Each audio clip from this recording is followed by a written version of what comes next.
There are two basic components to this module. One is Sufism, the other one is Bhaktism. Now, Sufism is the first one we'll cover, and thereafter we'll move to Bhakti. Now, first things first, tell me, is Sufism within Islam or outside Islam? First question.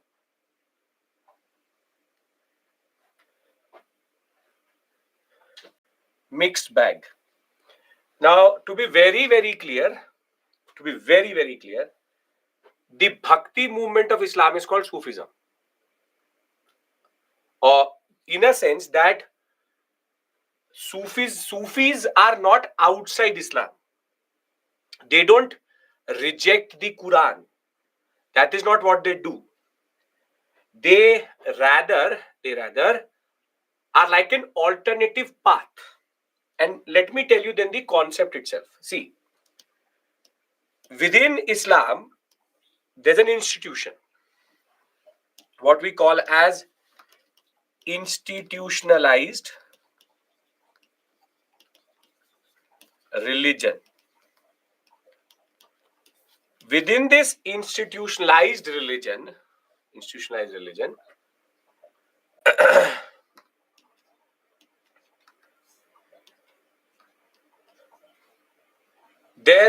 this is the mosque. The mosque.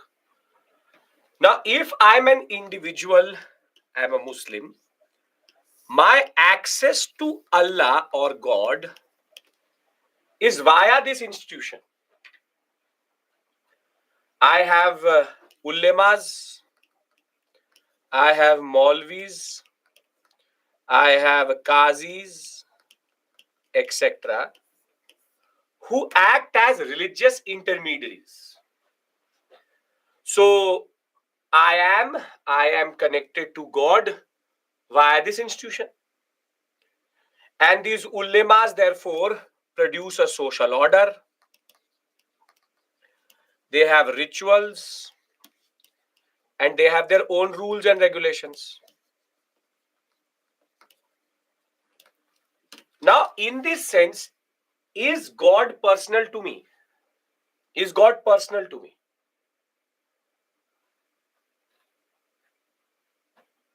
No, because my access to God is mitigated through a person. Without this institution, I cannot seek God. And this is called institutionalized religion. This is true for Hinduism also. We'll discuss it when we discuss Bhakti. But a simple point is, institutionalized religion, there's always a religious intermediary who mitigates your access. Now, Sufism did not rise in India. It came to India. It rose in the Central Asian sector after certain saints or Sufis, Sufi saints, they got frustrated by this model.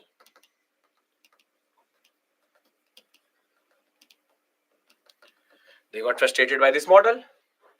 And when they got frustrated by this model, they came up with an alternative path to God or Allah.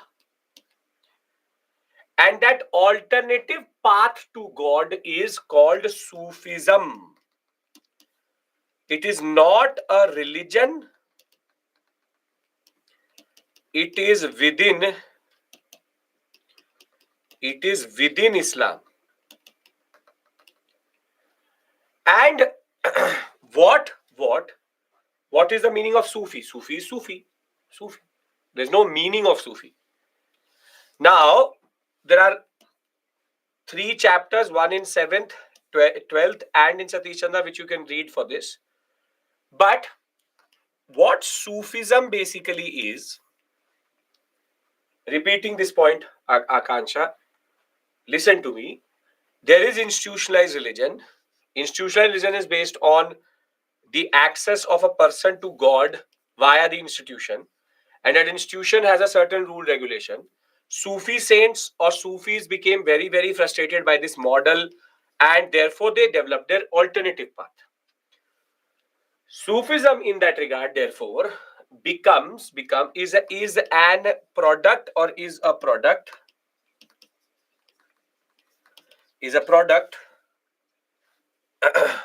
of frustration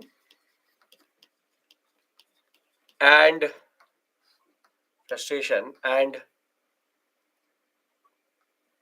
anger with the mediation of institutions in access to God. God was not personal or accessible without intermediaries. Now, very simply, Sufis therefore are based on personal devotion, love for God, and individualization of religion. Meaning, they want to connect with God as an individual. And when they want to connect as an individual, the answer is how. And the answer to this question is their tariqa.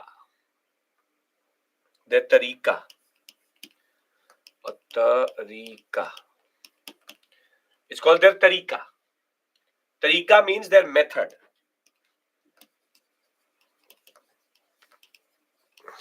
That method could be singing, dancing, meditation,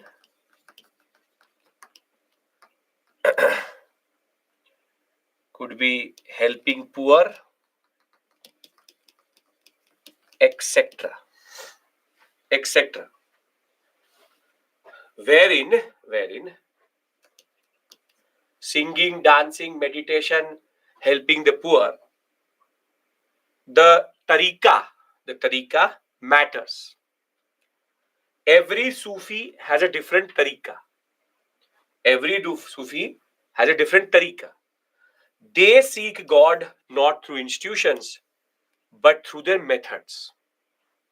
Meaning, Qawwali, you are engaging with God through singing. Are you following what I'm saying?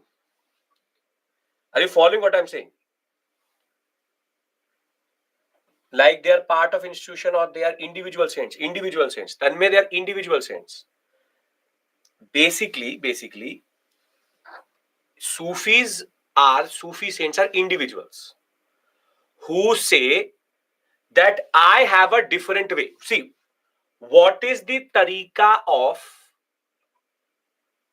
institutionalized religion? Go to a mosque, meet the imam, he tells you how to live your life, you do namaz, you have a certain way of doing it, ritualistic. Sufi says, no, I want to seek God not by going to the mosque, but by staying at home and dancing in the love of God. I dance. Whenever I feel God through me, I dance. We also do it. Bhajan Kirtan. Bhajan Kirtan is what? You sing in the name of God. When you do sing in the name of God, in a way, this is where Bhakti Sufi intersect.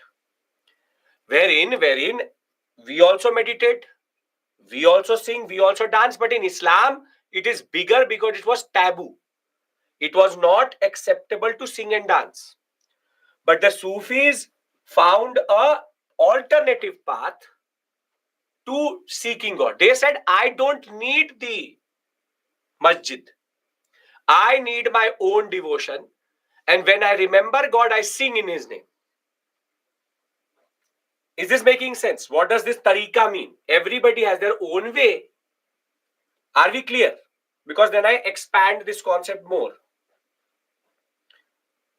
Are we clear? Yes. Now,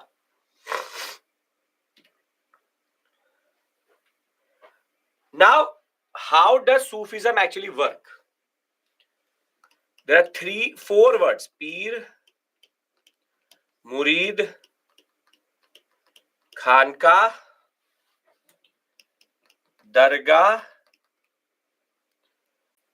and Silsila. Silsila. Mediator's role got less importance or completely disappeared. Completely disappeared. A Sufi doesn't care what the Imam or the ulama is saying. Now, dance like Hrithik Roshan in Jodha Akbar. Yeah, sure. Kufayaku gone. Kufayaku or Khwaja Mere Khwaja. Haan, ekdam. Yes, exactly like that. Okay. Now, see, the saint is called Peer. He's a teacher.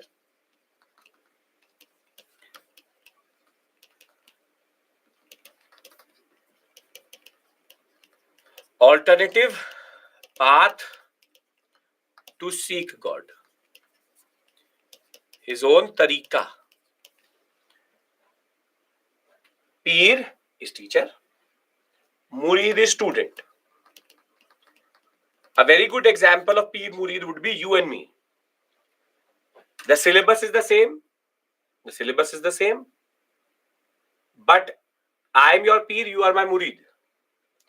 My tariqa of teaching history is different from a different Sufi who has a different tariqa to teach history.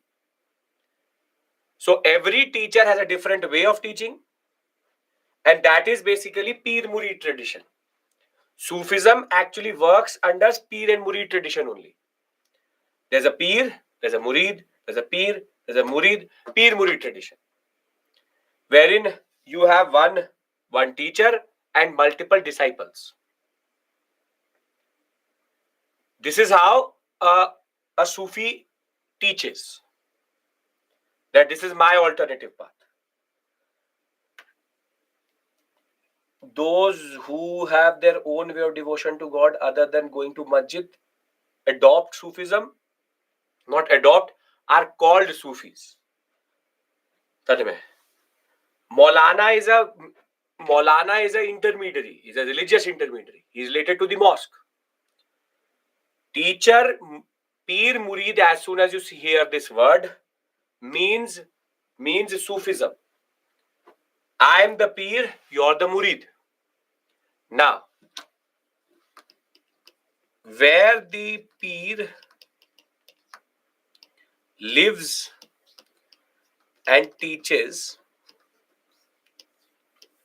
when he's alive is called Khanka. So basically, you are in my Khanka right now. This is my Khanka.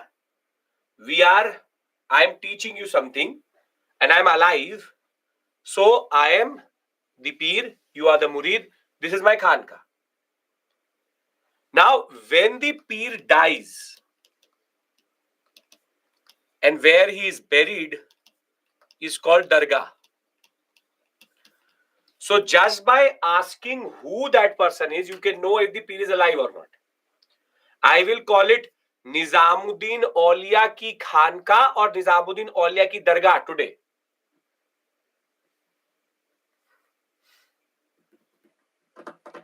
I will say Dargah. So, for example, Haji Ali Dargah,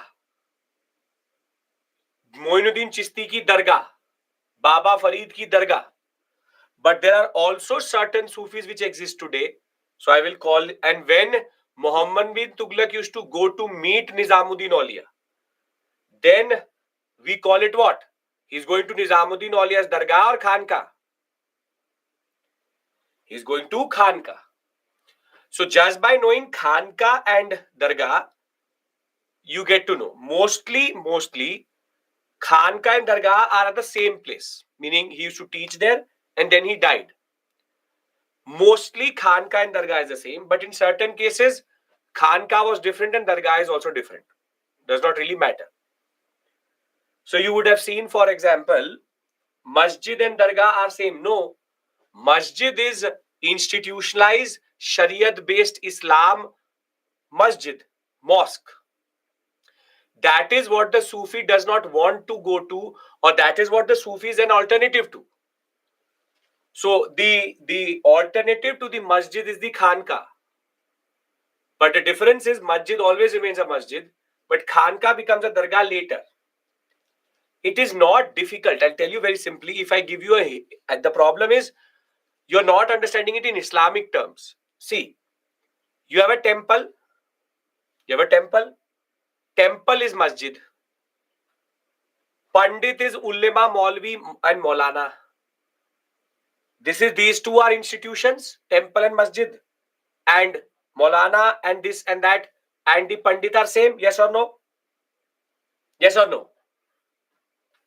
Am I giving you exact alternatives to in the same religion, which is Hinduism, temple, Islam, mosque, Pandit, Maulana? Are we clear?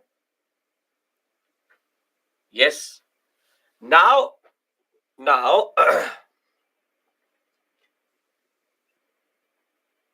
Kabir or Mirabai, did they have their own temples?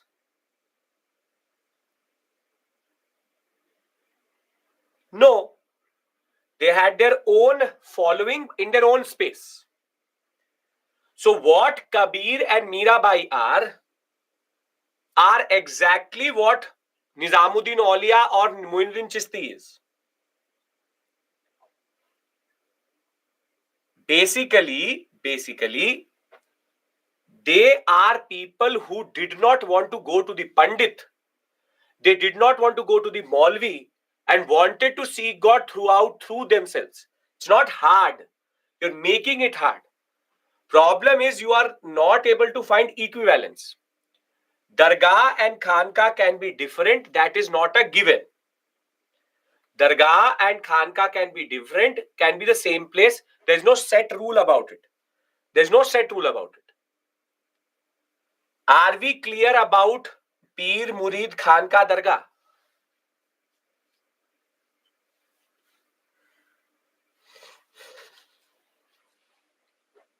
Yes? You heard the word mazhar, that wo unki mazar hai.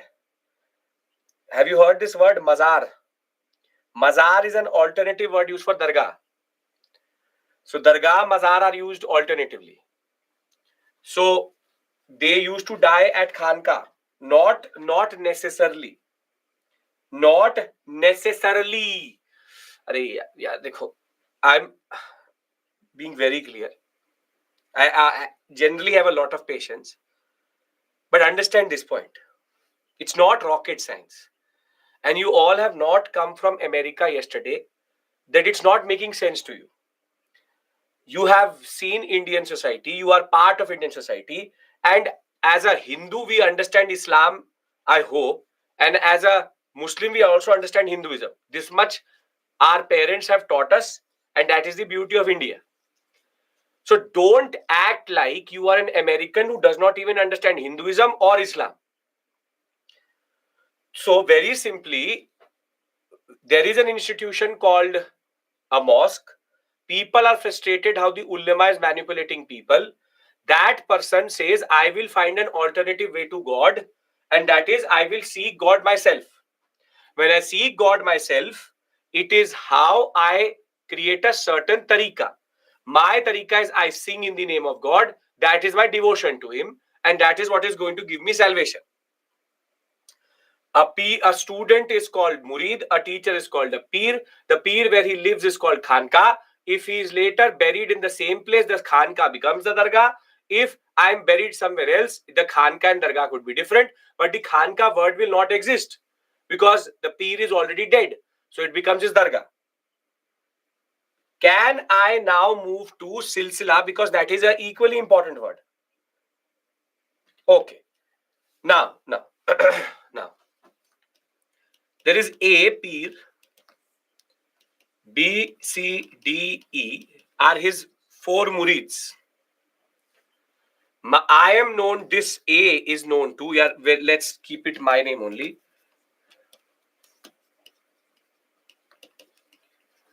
And I'll take your names, it will make more sense. So I am the peer. I have Ananya, Gulam, Vishal, Tina, 4 murids. 4 murids. My way of seeking God, I will add it, don't worry. My way of seeking God is that I sing in the name of God. Now, when I was alive, I taught all 4 of you, but I believed that Vishal can take my place when I die. So I nominate Vishal as the next peer. So now Vishal sings. Now these Ananya, Gulam, Tina have an option to become the murid of Vishal or practice separately, but they will not be considered my silsilas or my series main peer. Thereafter, Vishal develops or has four students: Ravi, Divya, Palak, and Devansh. Now, Vishal sings.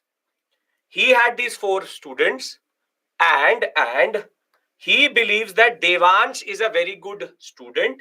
He can take the silsila forward or series forward. So he says Abhishek Peer, Vishal, and Devansh is going to be the next peer. Then the same Ravi, Divya, Palak can either follow Devansh or start their own, but that is something totally on them. Now Devansh has 4 followers or 4 murids, very close murids. One is Pooja, the other one is Yashwant. Thereafter you have Lakshya and you have Tanmay. Now basically what happens is, first Devansh nominates Yashwant. But Yashwant says that this singing and all does not work. I like to dance. He says, I like to dance. So what Devansh does is, he says, I chose Yashwant, but he wants to dance. So he cannot be part of my tarika. So he nominated Tanmay. Tanmay will then have 3 students and Yashwant will then have 3 students. Here, Tanmay, for example, has Joshiv, Sarita, Akanksha. And he has Utkarsh, Girish, and Shibam. Now you see, Namrata, you also want to be a part of it? Sure, Namrata. Now you see, Namrata. Now, Tanmay chooses Namrata as the next peer and they sing. And Yashwant chooses Girish as the next peer and they dance. Now, what this is called Sufi silsilas. Basically, Abhishek, Vishal, Devansh, Tanmay, and Namrata will be called Abhishek silsila. Because you all were true to my tarika. You all are Sufis under my tarika. So we are called Abhishek silsila. However, an offshoot came out of our silsila and his name is Yashwant silsila. सिलसिला का मतलब क्या होता है? Series. सिलसिला is एक के बाद एक पीर और मुरीद आ रहे हैं. पीर, मुरीद, पीर, मुरीद, पीर, मुरीद, पीर, मुरीद. A cascade. So Sufis work like this. So we have Chishti Silsila. Chishti Silsila, there are 5 very major important Sufis. Muhyiddin Chishti, after which it is named. Then you have Bakhtiyar Kaki, Kutubuddin Bakhtiyar Kaki. You have Fariduddin Ganj Shakkar. You have Nizamuddin Auliya, and then you have Nasruddin Chirage Dilli. These 5 are actually 5 different saints. But what are they called? Chishti Sufi. So, Abhishek, Vishal, Devansh, Tanmay, Namrata are one silsila. Yashwant, Girish are one silsila. Do you understand this word now? Silsila. And how does Sufism actually work? If you change the tariqa, you are an offshoot. Make sense? Perfect. Perfect. Now, what I've done with you is I've created the basic context. I've created the basic context, which is we understand why Sufis came. We understand the basic terminologies. And we understand silsilas. 3 things I've taught you. Anybody has any issue here? Because then I talk about the silsilas in India.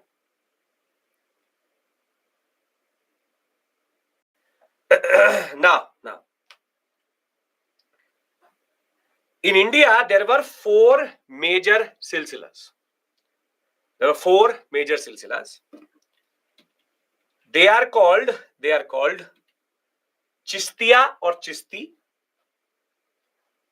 Qadri, Shohrawardi, Naqshbandi. Chisti and Shohrawardi are contemporaries to each other, and Qadri and Naqshbandi are contemporaries to each other. Basically, Chisti, Shohrawardi are Delhi Sultanate period, and Qadri and Naqshbandi are Mughal period. Now, Sufis are generally known for their method, but they are also divided into 2. One is called Bashara, one is called Beshara. In India, no Beshara is there. Beshara do not accept Sharia, which is the holy law of Islam. They don't accept. We are the Kalandars. While on the other hand, Bashara Sufis accept Islam, but they also accept Shariat, which is namaz, roza, everything. Chishti, Shohrawardi, Firdausi, Qadri, Naqshbandi, all are Bashara. In India, all are Bashara.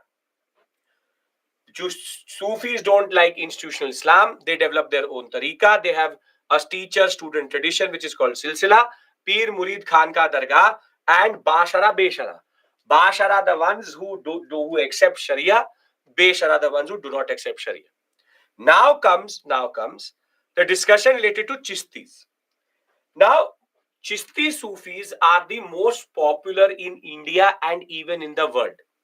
The whole movie Bajrangi Bhaijaan was based on the premise that a woman from Pakistan came to Nizamuddin Auliya's Dargah and that child is left behind. Nizamuddin Auliya ki Dargah is considered to be one of the most holiest sites in across Central Asia. And what is interesting about Sufis is not only Muslims go to their Dargah, but even Hindus and other religions can do. Some of you may have gone to Ajmer, some of you may gone to Delhi, and some of you may have gone to these dargahs also. And it is believed that in a way Sufis transcend religion, because Sufis never stopped anybody from joining if they were not Islamic and they were not agents of conversion. They were not agents of conversion. They did not ask you to convert. You can basically go to Ajmer Sharif and you can pray to Nizamuddin Auliya as a saint or Muhyiddin Chishti as a saint. Now the most celebrated is Muhyiddin Chishti, but Muhyiddin Chishti is actually not popular when he was alive. Muhyiddin Chishti was made very popular by 3 rulers. One is Muhammad bin Tughlaq went to Muinuddin Chisti's Dargah. Second is a person called Mahmud Khilji, who was the ruler of this Malwa sector. And third, Akbar. Akbar, while traveling to Gujarat, got to know about Muinuddin Chisti quite a lot. And he then every year used to go to Muinuddin Chisti. And the context of that song in the Jodha Akbar movie, wherein he used to go to Khwaja Muinuddin Chisti's Dargah, and most of the endowments which that Dargah has today is because of Akbar only. So when Muinuddin Chisti was alive, it is believed that he came when Gori was coming into India, he entered into the Indian subcontinent. He was not very popular when he was alive in Ajmer. His Khanka was not very popular. His Dargah was very popular. And because of his students, he became very, very popular. What is the tariqa? What is the tariqa of Muinuddin Chisti? There are two very interesting peculiarities about Muinuddin Chisti. First, Muinuddin Chisti argued that when you do service to the distressed, when you feed hunger, when you feed the hungry, you are doing service to God. So in a way, what Ramakrishna Paramhans said later, which is service to people is service to God. So his concept was redress the poor of misery, and that is my tariqa. But a very important caveat which he used to apply was that I will never take any service with this state.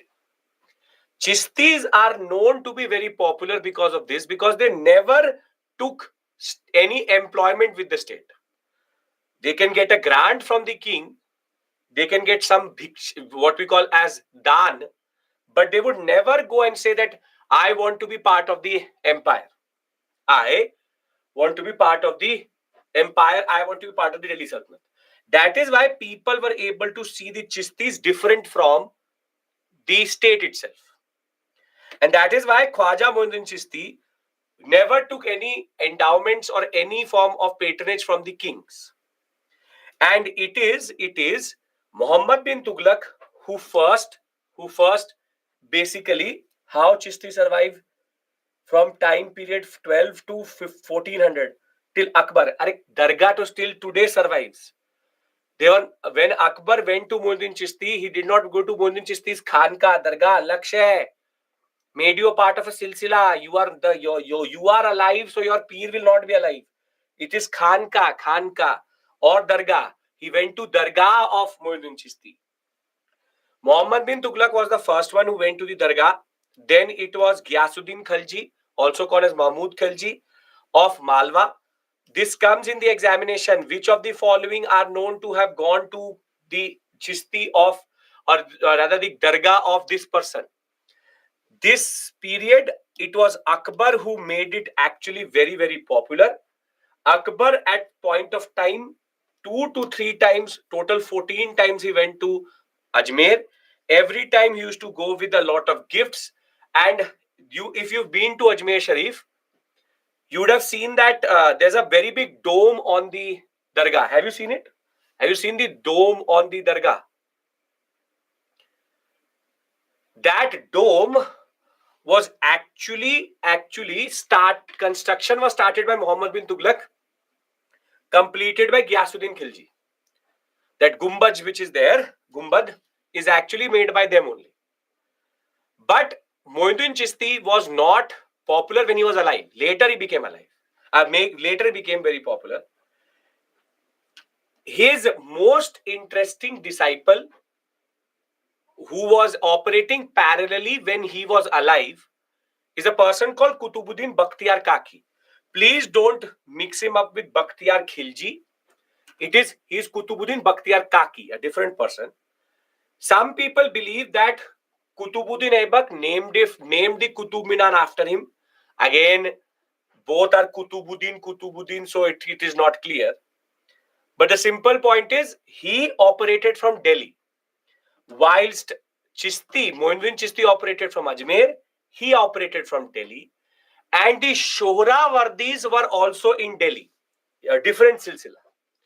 And the Shohrawardis are known to get as Sufis are known to get employment in the state.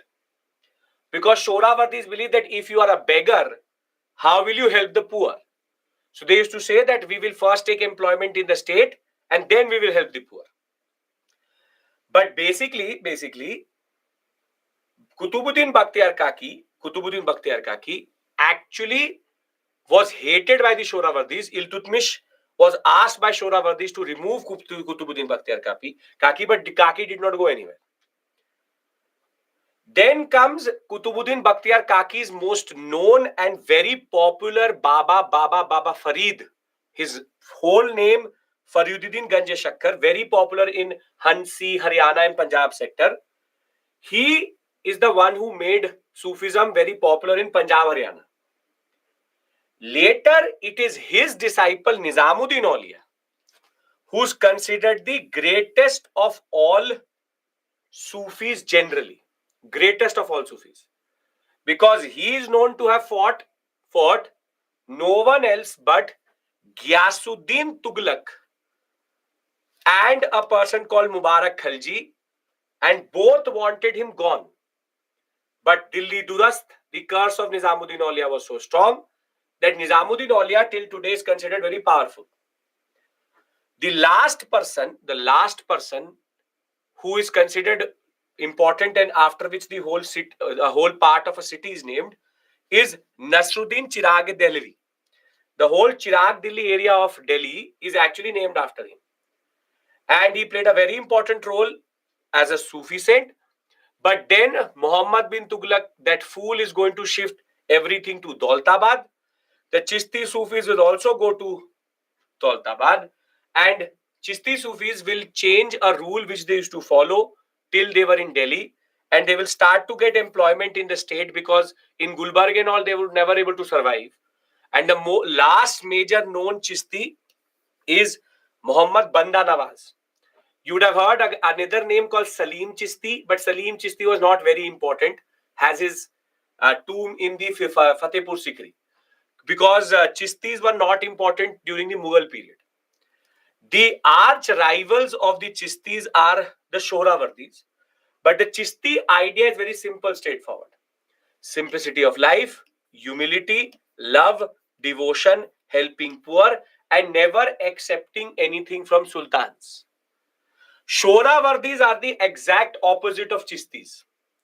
In the sense that in this silsila, Shoravardi, who was started by Shahabuddin Shoravardi in Baghdad, but brought to India by a person called Bahuddin Zakaria. You have to remember his name. Zakaria established the Shoravardis in Punjab and Sindh. You have to remember his name because it can be asked as match the following.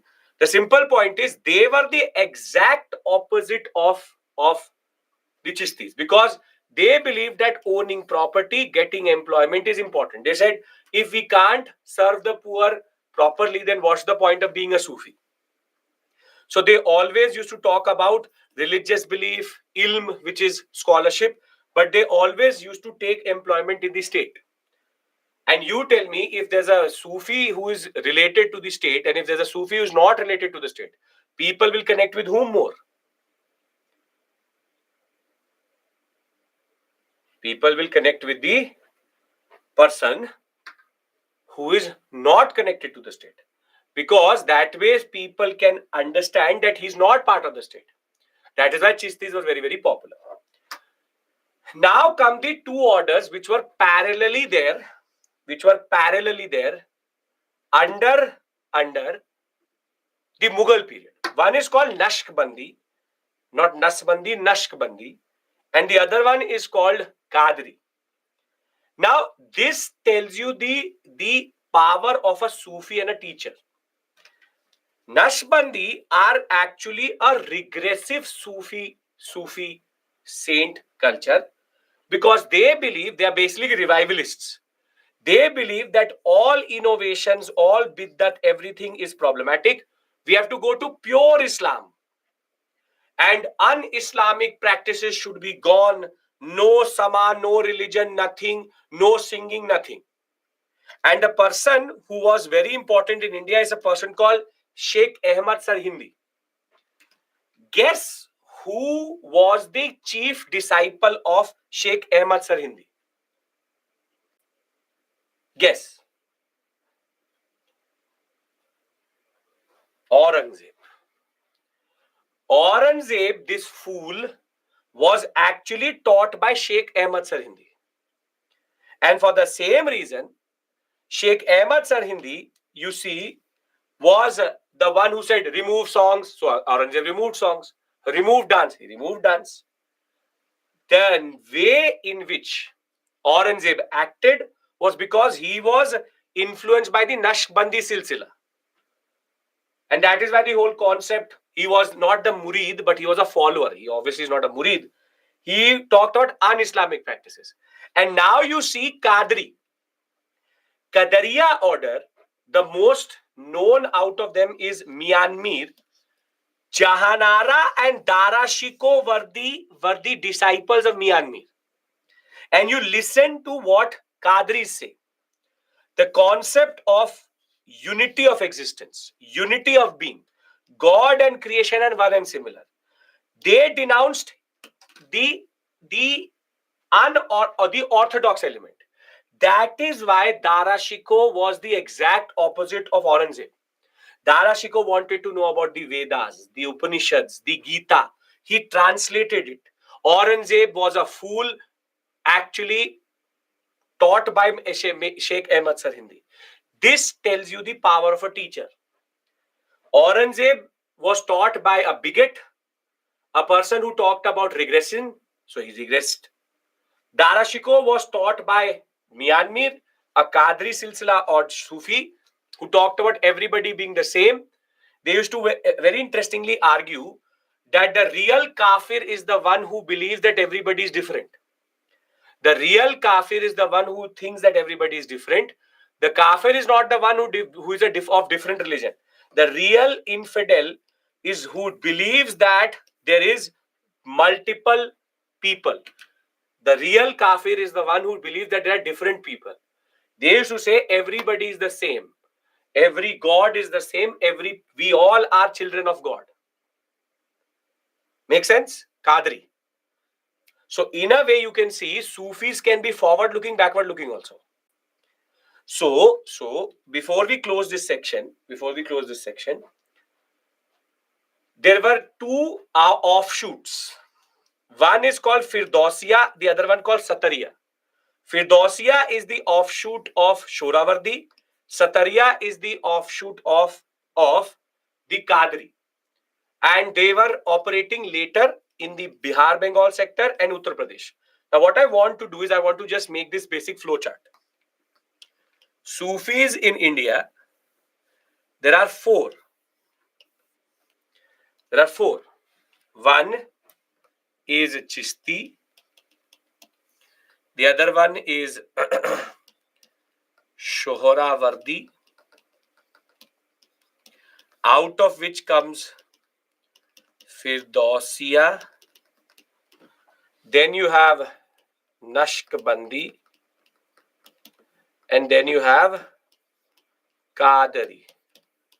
Out of Qadri, Satriya. These two are Delhi Sultanate. These two are Mughal India.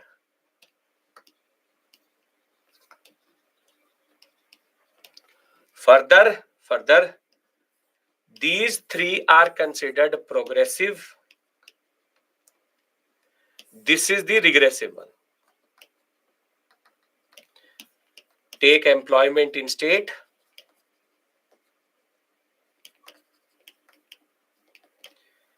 Do not take. This is basically what you need to know. Can you go through the PPT later, revise, and our basic story is clear? Yes? Yes? Okay, perfect. Now,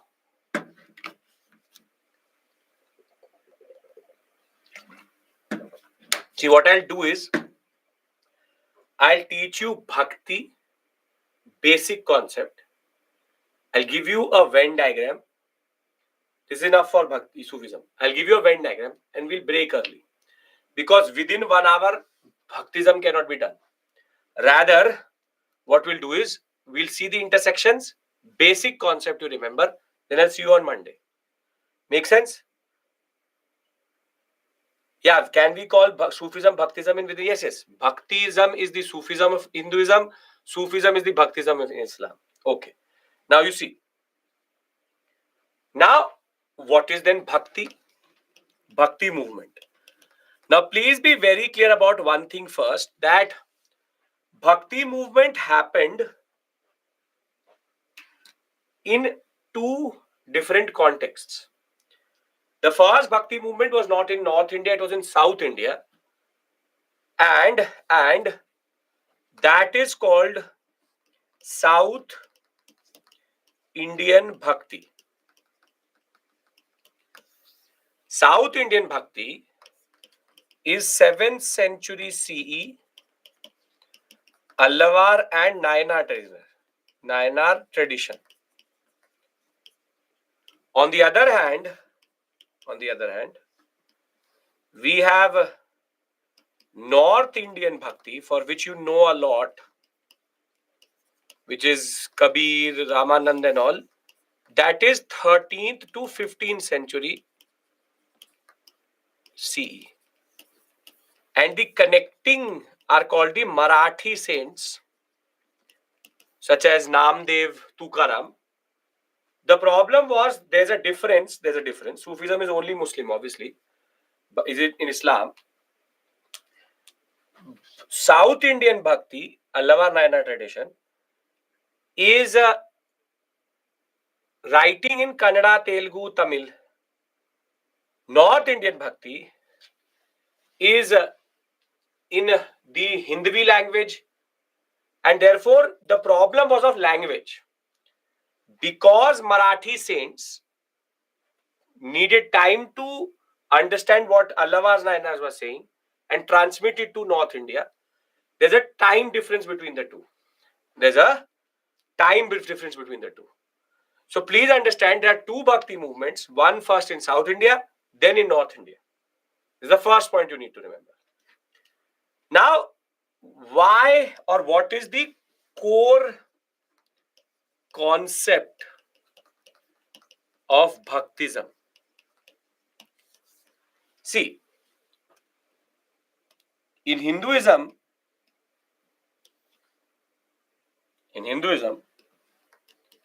we have temples, we have pandits, and again, access to God of an individual is mediated by this intermediary. But what is more problematic is that there is social discrimination,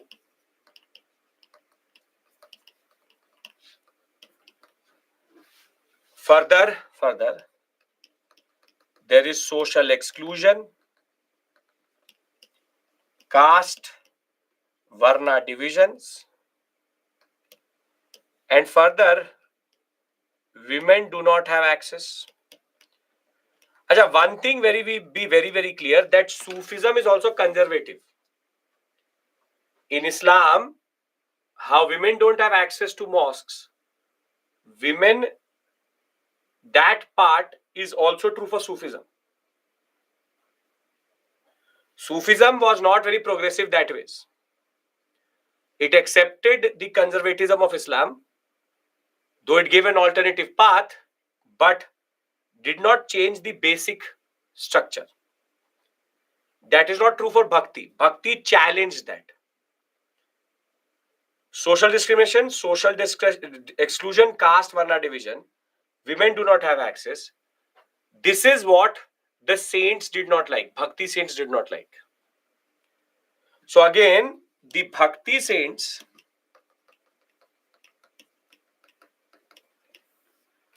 were frustrated by the conservatism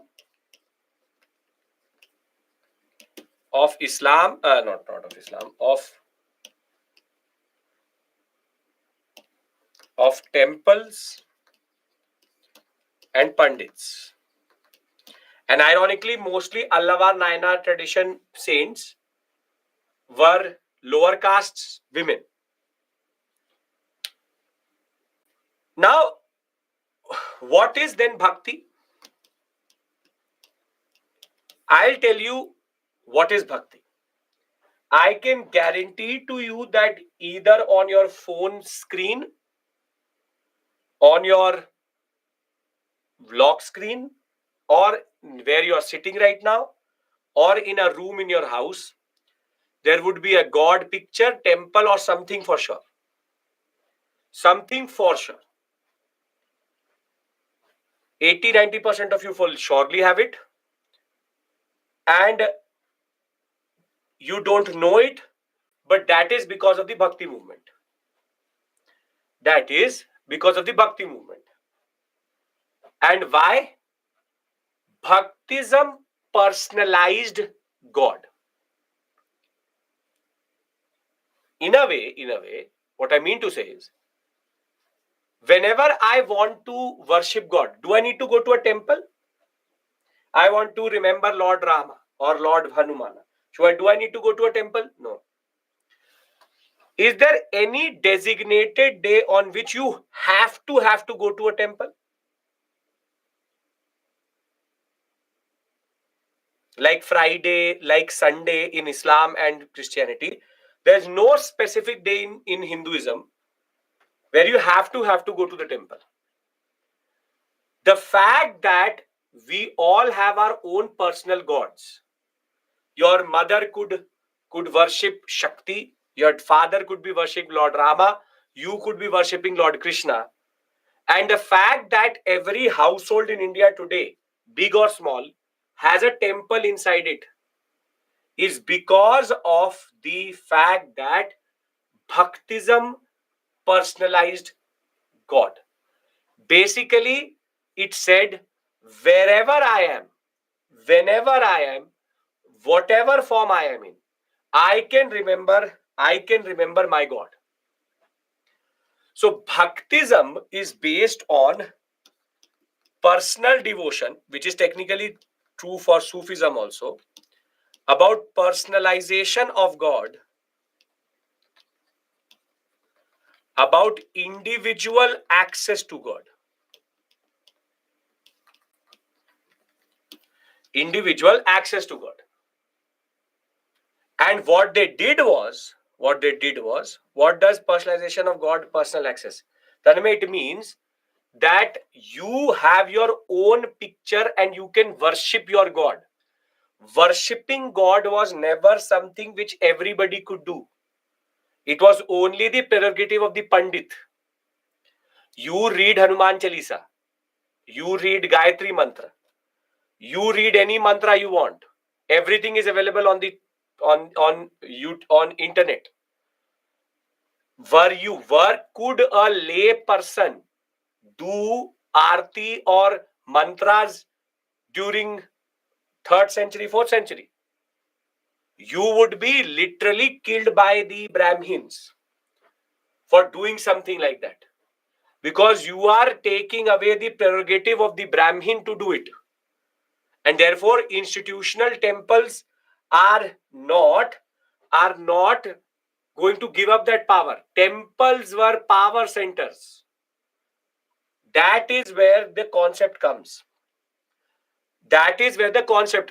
If I want, I can remember my God right now. I can worship him, and my devotion is not going to be when I'm going to go into the 4 walls of a temple. I can be a very devout Hindu or a very devout Muslim, not just by going into an institution. My faith is my personal matter, and therefore I can connect my God with my God from anywhere. That is called personalization of God. The fact that nobody is basically prosecuting you for having a temple in your house. What Hinduism is today is actually this: Vedic Brahmanism. getting diluted to Puranic Hinduism. Add to Puranic Hinduism Bhaktism, and you have Hinduism today, which is quite unique, quite open, quite fluid. You are not obligated to go to the temple. You don't have to go to a designated date. You can worship any god you want. You can have your own personal access. You can have whatever you want to do. And Bhaktism also did two things. It challenged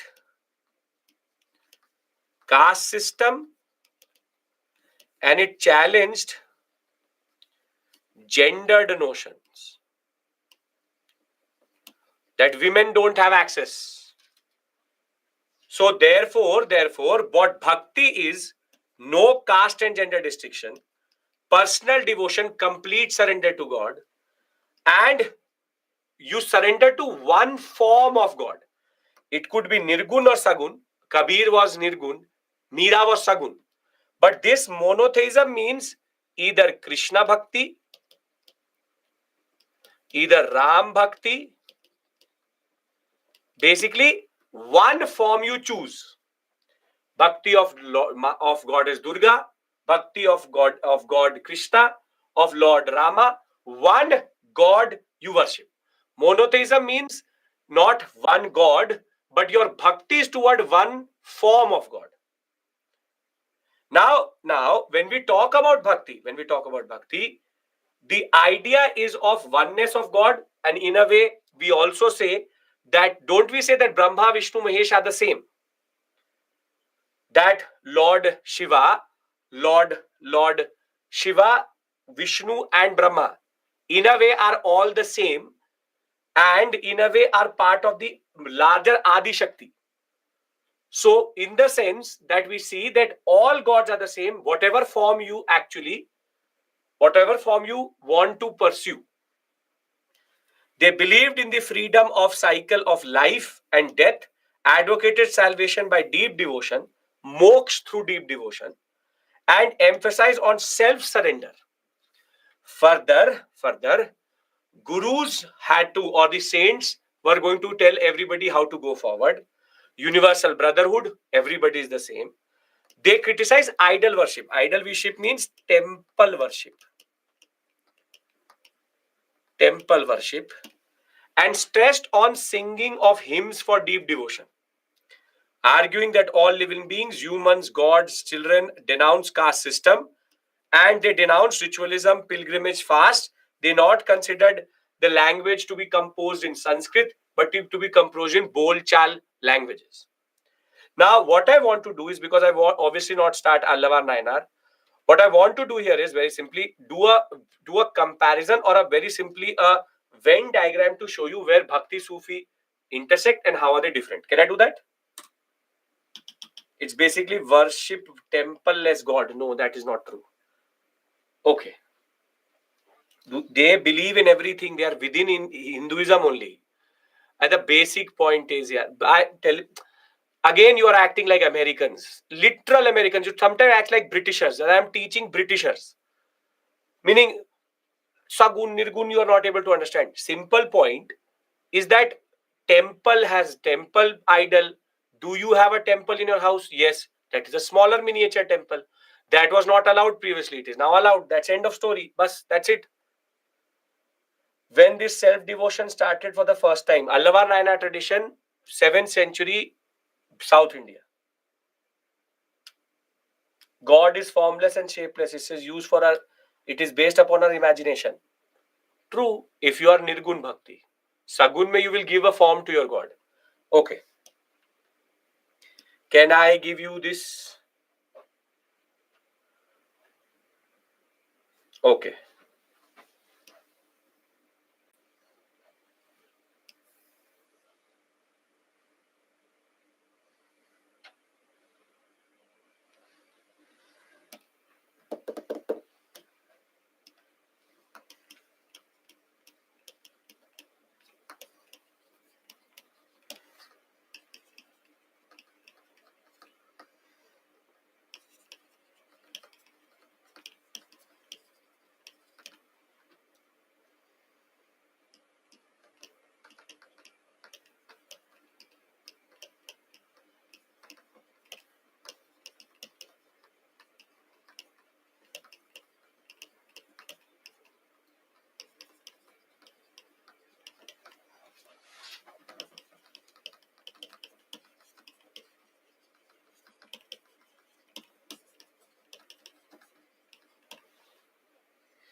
We'll on Monday pick up what we have to do. Did not denounce conservative practices against women. We will thank you for your patience today. I I could have taught 1 hour more if I wanted to, but health did not take, or rather, did not support me. I will see you on Monday. We'll meet in the evening. We'll finish this. It will take me an hour for this, and we'll truly start art and culture. Art and culture first module. We'll do Mauryan pillars. We'll do a stupa and all. So I'll see you maybe in the workshop at 6 o'clock. If not, this is what I leave you with. So thank you. Take care, and thank you for your wishes.